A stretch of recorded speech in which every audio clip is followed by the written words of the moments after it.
kay Senator kay Ma'am Cinderella. Happy 35th birthday po sa inyo, ma'am. And ma'am, meron po ba kayong idea kung saan po galing tong surpresang ito para sa inyo?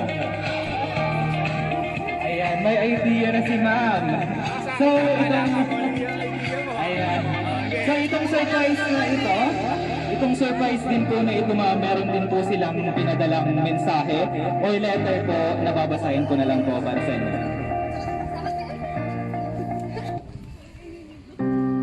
Ayan.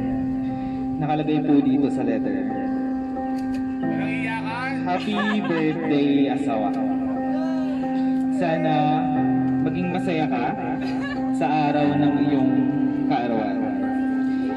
Gusto ko lang sabihin na nandito lang ako palagi para sa iyo. At sana matupad mo ang mga pangarap mo sa buhay. Wala na akong hihilingin pa sa Diyos dahil nandirito ka na at kasama na kita. Pasensya ka na rin minsan kung nagagalit ka sa akin dahil sa ugali kong pasaway. Sana habaan mo pa ang pasensya mo. I love you so much. Enjoy your birthday and happy birthday from your husband, Mr. Joseph Fernandez. Ayun, palakpakan naman po natin si Ma'am Cinderella po. And ma'am, meron po ba kayong message para kay Sender, para kay Mr. Joseph?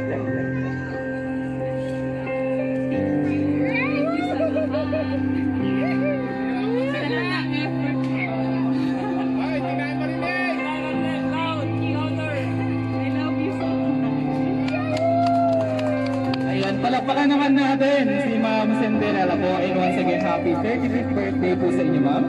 And kanta na lang din po natin si Ma'am ng happy birthday po. Sabay-sabay po tayo. Kasama akong singer eh. Ayan. Yung singer po. Happy birthday to you. Happy birthday to you. Happy birthday, happy birthday. Happy birthday to you.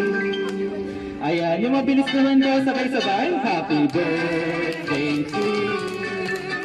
Happy birthday to you.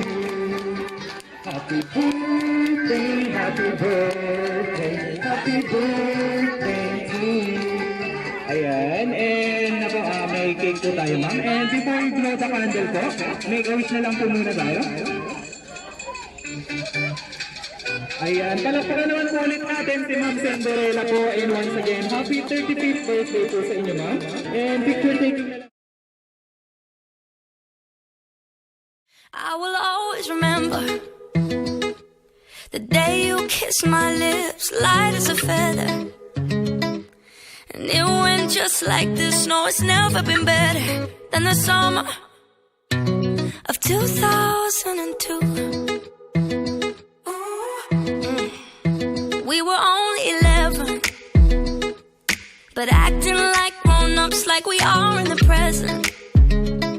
Drinking from plastic cups, singing love is forever and never. Well, I guess that was true.